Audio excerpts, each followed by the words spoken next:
তোমার ভিডিওতে ভিউজ আসছে না, তোমার কাছে ভালো ফোন নেই, ক্যামেরা নেই, ট্রাইপড নেই, আর তুমি ভাবছো আমার দ্বারা তো ইউটিউব হবে না। তাহলে আজ একটা কথা মনে রাখো, ইউটিউব শুরু করবার জন্য তোমার সবচেয়ে দামি জিনিসটা ফোন না, তোমার সবচেয়ে দামি জিনিস হলো তুমি হাল ছেড়ে দেবে কিনা। আর এই কথাটা আমি শুধু তোমাকে বলছি না, আমি নিজেকেও বলছি। সত্যি কথা বলতে কি, আমার কাছেও সব কিছু পারফেক্ট না। আমার নিজের ফোন আছে, কিন্তু আমার নিজের ফোনে অনেক সময় রিচার্জও থাকে না। ভিডিও আপলোড করার জন্য কি করি জানো? অন্য কারোর ফোন থেকে হটস্পট নিই, তারপর ভিডিও আপলোড করি। কখনো নেট ধীর, কখনো আবার ভিডিও বানানোর পর মনে হয় এত কষ্ট করে ভিডিও বানালাম কিন্তু ভিউ আসছে না, তখন সত্যিই খুব খারাপ লাগে। কিন্তু একটা জিনিস বুঝেছি, ভিউজ কম আসা আর তুমি কম গুরুত্বপূর্ণ দুটো একই জিনিস না। হয়তো তোমারও এমন হয়, তুমি ভিডিও বানাও, তারপর বারবার ইউটিউব স্টুডিও খুলে দেখো 10টা ভিউজ, 20টা ভিউজ, 50টা ভিউজ, তারপর পাশের কারোর ভিডিও দেখো, এত ভিউজ কীভাবে? আর তখন নিজের ভিডিওটাই খারাপ মনে হতে থাকে।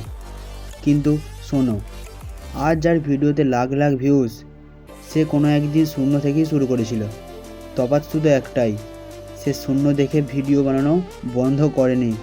আমরা একটা অদ্ভুত ভুল করি, আমরা ইউটিউব শুরু করার আগেই ইউটিউবারদের জীবন চাই, ভালো ফোন চাই, দামি ক্যামেরা চাই, স্টুডিও চাই, দামি সেট আপ চাই।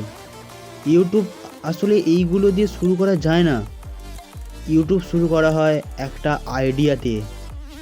তোমার ফোন পুরনো হতে পারে, তোমার ক্যামেরা সাধারণ হতে পারে, তোমার ঘরও ছোট হতে পারে, কিন্তু তোমার চিন্তা যদি একটা নতুন হয়, তাহলে মানুষ তোমার ভিডিও দেখবেই। একবার নিজেকে এই প্রশ্নটা করো তো, আমার কাছে কি নেই? ভালো ফোন নেই, ক্যামেরা নেই, ট্রাইপড নেই, দামি সেট আপ নেই। আরে ভাই ঠিক আছে, এবার আরেকটা প্রশ্ন করো, আমার কাছে কি আছে? একটা ভালো ফোন আছে, একটা ইন্টারনেটের ব্যবস্থা কোনোভাবে হয়ে যায়, ভিডিও বানানোর ইচ্ছা আছে, আর সবচেয়ে বড় কথা, তোমার এখনও ওই জেদ্দা আছে ইউটিউব শুরু করার। তাহলে ভাই তুমি এখনও হেরে যাওনি, তোমার কাছে এখনও অনেক সময় আছে। তুমি যদি আজকে 50টা ভিউজ পাও, তাহলে তুমি মনে করো যে তোমার আজকে ভিডিওটায় 50টা মানুষ দেখেছে। ভাবো তো, একটা ঘরে তোমার 50টা মানুষ তোমার কথা বসে শুনছে, তাহলে তুমি ওদেরকে কী বলবে? যে মাত্র 50 জন এসছে, আমি চলে যাচ্ছি? না। তাহলে ইউটিউবে 50টা ভিউজ থেকে এত তাড়াতাড়ি হতাশ হচ্ছে কেন? প্রতিটা ভিউজ একটা মানুষ, প্রতিটা সাবস্ক্রাইবার একজন মানুষ, আর প্রতিটা ভিডিও তোমার আগের ভিডিওর থেকে এক ধাপ এগিয়ে যাওয়ার সুযোগ। হয়তো আজ তোমার কাছে কিছু নেই, হয়তো কালও থাকবে না, কিন্তু একদিন যখন তুমি পিছনে ফিরে তাকাবে, তখন ওই দিনগুলোই তোমার সবচেয়ে বেশি প্রিয় স্মৃতি হয়ে থাকবে।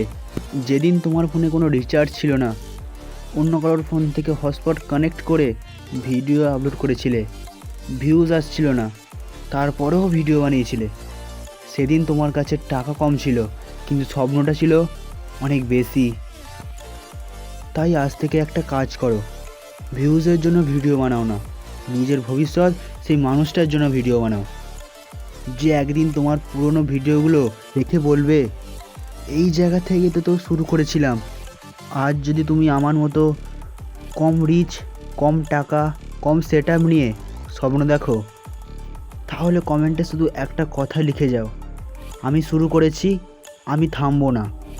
কারণ আমাদের গল্পের শুরুটা ছোট হতে পারে, কিন্তু শেষটা অনেক বড়।